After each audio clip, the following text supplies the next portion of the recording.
ಜನಪ್ರಿಯತೆಗೊಳ್ಳಿಕ್ಕೆ ಏನು ಕಾರಣ ಅಂತ ನೀವು ತಿಳ್ಕೊಂಡಿದ್ದೀರಿ? ಫಸ್ಟ್ ಆಫ್ ಆಲ್ ಮಂಡೂರಾಯ ಕ್ಯಾರೆಕ್ಟರ್ ನಾನು ಪ್ರೊಡ್ಯೂಸ್ ಮಾಡಿದ್ದು 1998ರಲ್ಲಿ. ಆಗ ಅದಕ್ಕೆ ಯಾರು ಕೇಳೋರಿಲ್ಲ, ಯಾಕಂದ್ರೆ ಅದನ್ನು ಯಾರಿಗೆ ಕೊಡುತ್ತಂತ ಅವರಿಗೆ ಅರ್ಥ ಆಗ್ಲಿಲ್ಲ ಆ ಕ್ಯಾರೆಕ್ಟರ್. ಅಷ್ಟು ಹೊತ್ತಿನಲ್ಲಿ ತುಂತುರು ಮ್ಯಾಗ್ಝಿನ್ ಸ್ಟಾರ್ಟ್ ಮಾಡಬೇಕಂತ ಮಣಿಪಾಲದಿಂದ ಬೇಡಿಕೆ ಬಂತು ಅಮೃತ ಭಾರತಿಗೆ. ಅಮೃತ ಭಾರತಿಯಲ್ಲಿ ಕನ್ನಡದಲ್ಲಿ ಮಾಡೋರು ಯಾರಿಲ್ಲ. ನನ್ನ ಹತ್ರ ಕೇಳಿದ್ರು ಮಾಡ್ತೀಯಾ ಅಂತ.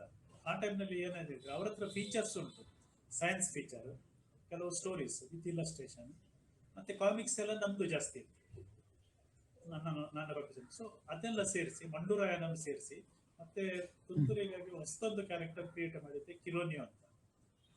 ಸೊ ಕಿರೋನಿಯಾ ಕ್ಯಾರೆಕ್ಟರ್ ಅದೆಲ್ಲ ಸೇರಿಸಿ ಮ್ಯಾಗ್ಝಿನ್ ಶುರು ಮಾಡಿದ್ವಿ. ಸೊ ಅದರಲ್ಲಿ ಒಂದು ಕ್ಯಾರೆಕ್ಟರ್, ಒಂದು ಕಾಮಿಕ್ಸ್ ಮಂಡೂರಾಯ ಬಂತು. ಆ ಟೈಮ್ನಲ್ಲಿ ದೊಡ್ಡ ಸೈಜ್ನಲ್ಲಿ 4 ಪುಟದ್ದು ಸ್ಟೋರಿ.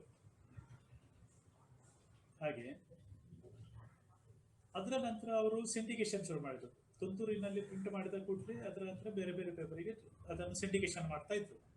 ಎಲ್ಲ ಲ್ಯಾಂಗ್ವೇಜ್ನಲ್ಲೂ ಮಂಡೂರಾಯ ಹಿಟ್ ಆಯ್ತು.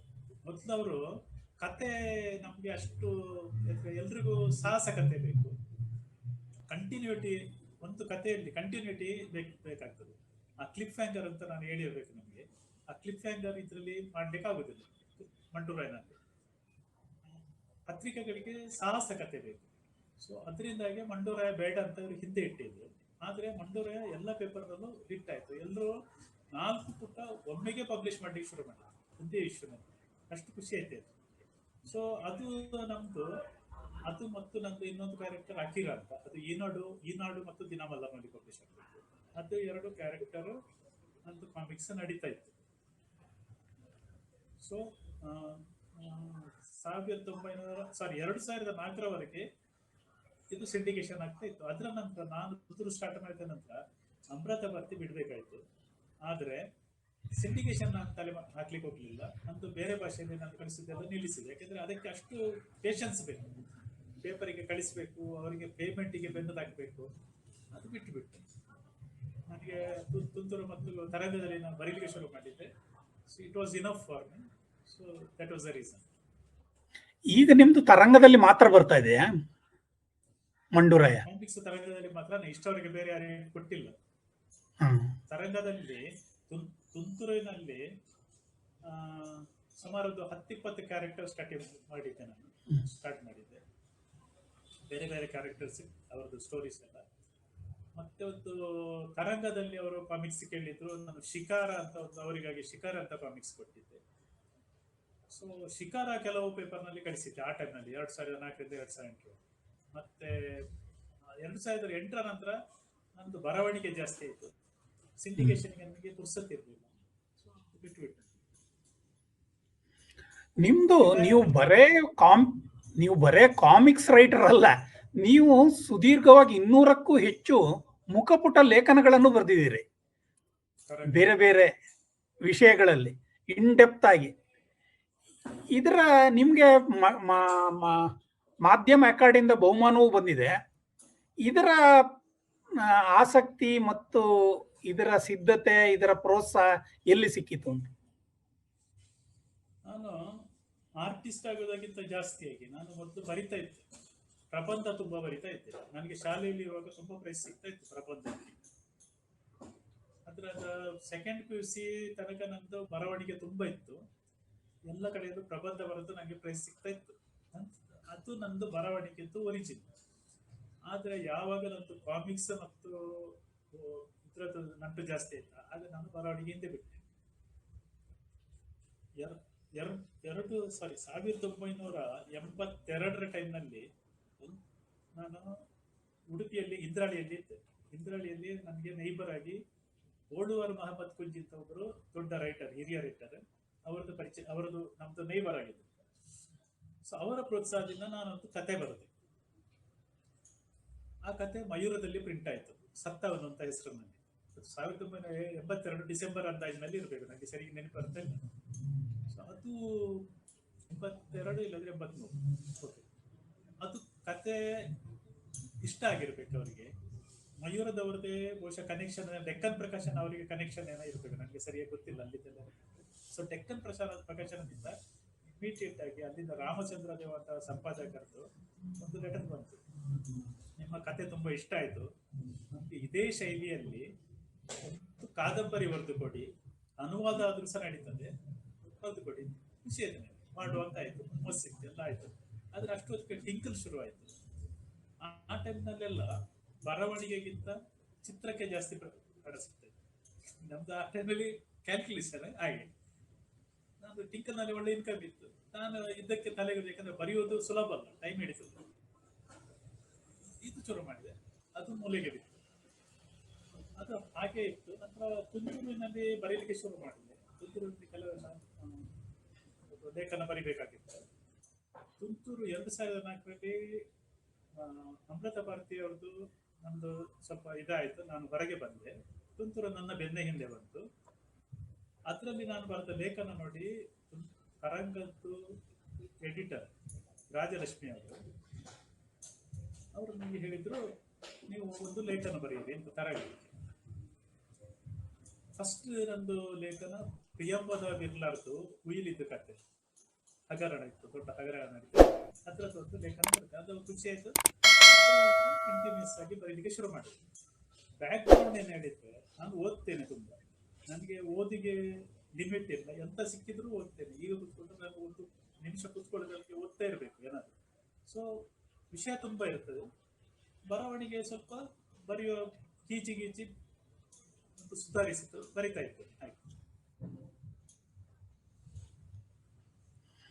ಮತ್ತೆ ಮಂಗಳೂರಿನಲ್ಲಿ ನಿಮ್ಗೆ ಈ ಪ್ರಕಾಶ್ ಶೆಟ್ಟಿ, ಜೀವನ್ ಶೆಟ್ಟಿ, ಆಮೇಲೆ ಹರಿಣಿ ಇವರ ಸಂಪರ್ಕವು ನಿಮ್ಗೆ ಇತ್ತ? ಚಿಕ್ಕದಿರುವಾಗ ಡ್ರಾಯಿಂಗ್ ಕಾಂಪಿಟೇಷನ್ಗೆ ಹೋಗ್ತಾ ಇದ್ದೆ. KRECಯಲ್ಲಿ ಒಮ್ಮೆ ಡ್ರಾಯಿಂಗ್ ಕಾಂಪಿಟೇಷನ್ ಹೋಗುವಾಗ ಜೀವನ್ ಶೆಟ್ಟಿದ್ದು ಮೊದಲು ಪರಿಚಯ ಆಯ್ತು. ಅವರು ಒಳ್ಳೆ ವರ್ಣಚಿತ್ರಕಾರ, ಆಗ ಒಳ್ಳೆ ಸ್ಟ್ಯಾಂಡರ್ಡ್ ಅವ್ರದ್ದು. ಸೊ ಅವರದ್ದು ಮೊದಲ ಪರಿಚಯ ಅಲ್ಲಿ ಜೀವನ್ ಶೆಟ್ಟಿ. ಈ ಜೀವನ್ ಶೆಟ್ಟಿ, ಹರಿಶ್ಚಂದ್ರ ಶೆಟ್ಟಿ ಮತ್ತು ಪ್ರಕಾಶ್ ಶೆಟ್ಟಿ ಇವರು 3 ಸೋದರರು. ಕಾಲೇಜಿಗೆ ಬಂದ ಮೇಲೆ ನನಗೆ ಪ್ರಕಾಶ್ ಶೆಟ್ಟಿದು ಪರಿಚಯ ಆಯಿತು. ಅಂದ್ರೆ ನನಗೆ 1 ವರ್ಷ ಜೂನಿಯರ್, 2 ವರ್ಷದ ಮೇಲೆ ಇರಬೇಕು. ಪ್ರಕಾಶ್ ಶೆಟ್ಟಿ ಜೊತೆಗೆ ಹರಿಶ್ಚಂದ್ರ ಶೆಟ್ಟಿ ಸಹ ಪರಿಚಯ ಆಯ್ತು. ಹರಿಶ್ಚಂದ್ರ ಶೆಟ್ಟಿ ನನ್ನ ಕಂಟೆಂಪರರಿ, ಸೇಮ್ ವರ್ಷ, ಆದ್ರೆ ಅವರು ಸೈನ್ಸ್ ಸ್ಟ್ರೀಮ್ ನಲ್ಲಿದ್ರು, ನಾನು ಕಾಮರ್ಸ್ ನಲ್ಲಿದ್ದೆ. ಹಾಗೆ ಅವರದ್ದು ಪರಿಚಯ ಆಗಿತ್ತು. ಮತ್ತೆ ನಾವೆಲ್ಲ ಕಾಂಪಿಟೇಷನ್ಗೆ ತುಂಬ ಒಟ್ಟಿಗೆ ಹೋಗ್ತಾ ಇದ್ದೇವೆ. ಅವರೆಲ್ಲ ಕರ್ಮವೀರದಲ್ಲಿ ವ್ಯಂಗ್ಯಚಿತ್ರದಲ್ಲಿ ಡೆವಲಪ್ ಆದರು, ನಾನು ವ್ಯಂಗ್ಯಚಿತ್ರದಲ್ಲಿ ಅಷ್ಟು ಇದಾಗಲಿಲ್ಲ. ಸೊ ಹೀಗೆ ಚಿತ್ರ ಇಲಸ್ಟ್ರೇಷನ್ ಮಾಡ್ತಾ ಇದ್ದೆ, ಆದ್ರೆ ಅವರು ಅದರಲ್ಲಿ ತುಂಬಾ ಹುಷಾರಾಗಿ ತುಂಬ ಮೇಲೆ ಹೋದ್ರು. ನೀವು ಸೈಂಟ್ ಎಲೋಸಿಸ್ ಅಲ್ಲಿ ಕಲ್ತದ್ದು. ಸೈಂಟ್ ಎಲೋಸಿಸ್ ಅಲ್ಲಿ ಪ್ರಖ್ಯಾತ ವ್ಯಂಗ್ಯಚಿತ್ರಗಾರರು ರಘು, ಪೊನ್ನಪ್ಪ, ಪ್ರಕಾಶ್ ಶೆಟ್ಟಿ, ಹರಿಣಿ, ಅದೇ ಸಾಲಲ್ಲಿ ನೀವು ಸಹ ಒಂದು ಪ್ರಖ್ಯಾತ ಕಾಮಿಕ್ಸ್ ರೈಟರ್. ಅಲ್ಲಿ ಏನಾದ್ರೂ ನಿಮ್ಗೆ ಅದರಲ್ಲಿ ವಿಶೇಷ ಪ್ರೋತ್ಸಾಹ ಸೈಂಟ್ ಅಲೋಸಿಸ್ ಅಲ್ಲಿ ಸಿಕ್ಕಿತ್ತ ಅಂತ? ಕಾಲೇಜಿಂದ ಏನು ಪ್ರೋತ್ಸಾಹ ಇರಲಿಲ್ಲ. ಅದೇನು ಏನಾಗ್ತದೆ, ಒಂದು ಅಟ್ಮಾಸ್ಫಿಯರ್ ಡೆವಲಪ್ ಆಗುತ್ತೆ. ಒಬ್ಬರು ಮಾಡುವಾಗ ಇನ್ನೊಬ್ರು ಶುರು ಮಾಡ್ತಾರೆ.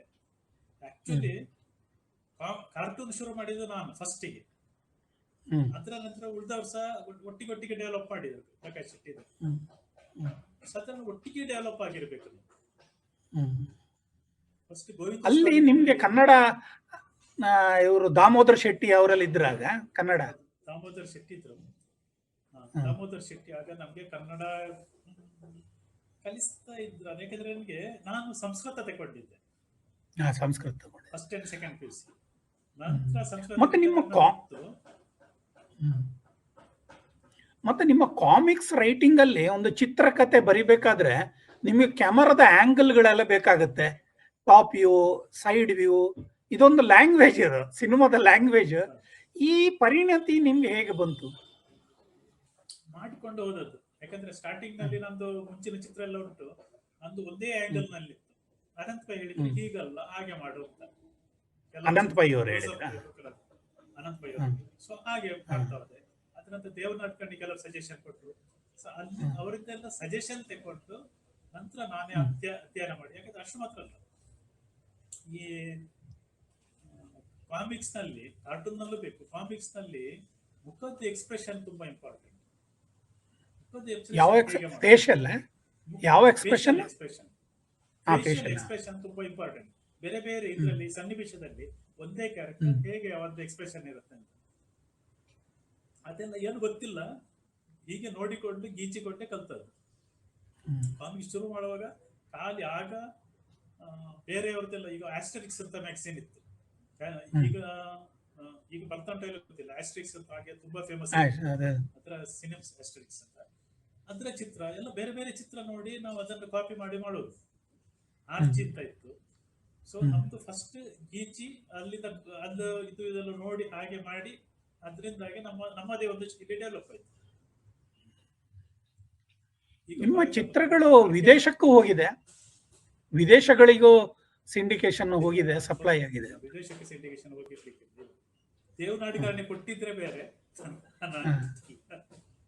ಅದೇ ಹೇಳಿದ್ದಾರೆ syndication I am not doing it directly. ನಾನು ಸಿಂಡಿಕೇಶನ್ ಕಂಪನಿ ಕೊಡುದು. ಓಕೆ, ವಿದೇಶದಲ್ಲಿ ನಮ್ದು ಪಂಚತಂತ್ರ ಅಮೆರಿಕದ್ದು ಮತ್ತು ನ್ಯೂಜಿಲೆಂಡ್ ಇದು ಒಂದು ಪೇಪರ್ ನಲ್ಲಿ ಅಮೃತ ಭಾರತಿ ಥ್ರೂ ಪಬ್ಲಿಷ್ ಆಗಿತ್ತು. ಅದು ಎಲ್ಲಿ ಹೇಗೆ ಅಂತ ನಮ್ಗೆ ಗೊತ್ತಿಲ್ಲ, ಪಬ್ಲಿಷ್ ಆಗಿತ್ತು. ಅವರು 4-5 ದಿವಸ ತಗೊಂಡಿದ್ದು. ಅಲ್ಲಿ ಅಮೃತ ಬಾರಿಯಲ್ಲಿ ಸುಬ್ಬರಾವ್ ಅಂತ ಇದ್ರಲ್ಲ, ಸುಬ್ಬರಾವ್. ಹೌದು, ಸುಬ್ಬರಾವ್ ಅಂತ. ಅವರು ಅಮರ ಚಿತ್ರಕದಲ್ಲಿ ತುಂಬಾ ಹೆಸರು ಮಾಡಿ ಅದರ ನಂತರ ಟಿಂಕಲ್ ನಲ್ಲಿ ಅವರು one of the very prominent figure. Tinkle ನಲ್ಲಿ ಮತ್ತು ಅಮರ ಚಿತ್ರ ತುಂಬಾ ಕಥೆ ಎಲ್ಲ ಅವರು ಬರ್ದಿದ್ರು, ಪುರಾಣದ ಕಥೆ. ಅವರು ಕನ್ನಡಿಗರೇ ಅಲ್ವಾ? ಕನ್ನಡಿಗರು, ಬೆಂಗಳೂರಿನವರು. ಅದರ ನಂತರ ಭಾರತೀಯ ವಿದ್ಯಾಭವನದಕ್ಕೆ ಅವರು ಹೋಗಿ ಅಮೃತ ಭಾರತಿ ಅಂತ ಅಲ್ಲಿ ಶುರು ಮಾಡಿದ್ದವ್ರೆ. ಅಮೃತ ಭಾರತಿ ಅಂತ ಸಿಂಡಿಕೇಶನ್ ಕಂಪನಿ, ಫೀಚರ್ ಕಂಪನಿ ಶುರು ಮಾಡಿದ್ದವ್ರೆ. ಸೊ ಅಮೃತ ಭಾರತಿ ಸಾಕಷ್ಟು ಹೆಸರು ಮಾಡಿತ್ತು. ಈಗ ಸಹ ಇದೆ ಅವರದೊಂದು ಡಿಮ್ ಅಂತ ಒಂದು ಮ್ಯಾಗಝಿನ್ ಸಹ ಬರ್ತಾ ಉಂಟು, ಮಕ್ಕಳದ ಮ್ಯಾಗಝಿನ್ ಡಿಮ್ ಅಂತ. ಮತ್ತೆ ಈಗಲೂ ಬರ್ತಾ ಇದೆಯಾ? ಈಗಲೂ ಬರ್ತಾ ಇರ್ಬೋದು. ಡಿಮ್ ಅದು ಹೆಚ್ಚಾಗಿ ಸರ್ಕ್ಯುಲೇಷನ್ ಭಾರತೀಯ ವಿದ್ಯಾಭವನದ ಸ್ಕೂಲ್ ನಲ್ಲೇ ಜಾಸ್ತಿ ಇದೆ. ಮತ್ತೆ ಕೋವಿಡ್ ಸಮಯದಲ್ಲಿ ನೀವು ಮಾಡರ್ನ್ ಆರ್ಟ್ ಸ್ಟಾರ್ಟ್ ಮಾಡಿದ್ರಿ. ಹೌದು, ಅಂದ್ರೆ ಬೇರೆ ಕೆಲಸ ಅದು ನಮ್ಮ ಹೇಳಿ. ಮತ್ತೆ ಈಗ ನೀವು ಎಐಗೆ ಇಳಿತಾ ಇದ್ದೀರಿ. ಅಂದ್ರೆ ತುಳುನಲ್ಲಿ ಗಾದೆ ಅಂತಲ್ಲ, ಬೇಲೆ ಜನ್ನಿನ ಆಚಾರಿ ಪಿಂಕ್ ಕಾಣಿಕತ್ತೀಯ. ಅದೇ. ಸೊ ಬೇರೆ ಕೋವಿಡ್ ನಲ್ಲಿ ಬೇರೆ ಕೆಲಸ ಇರ್ಲಿಲ್ಲ, ಸೊ ಮಾಡರ್ನ್ ಆರ್ಟ್ ಶುರು ಮಾಡಿದೆ. ಸಾಕಷ್ಟು ಚಿತ್ರ ಎಲ್ಲ ಮಾಡಿ ಅಮೆರಿಕಾಗೆ ಕಳಿಸಿದೆ.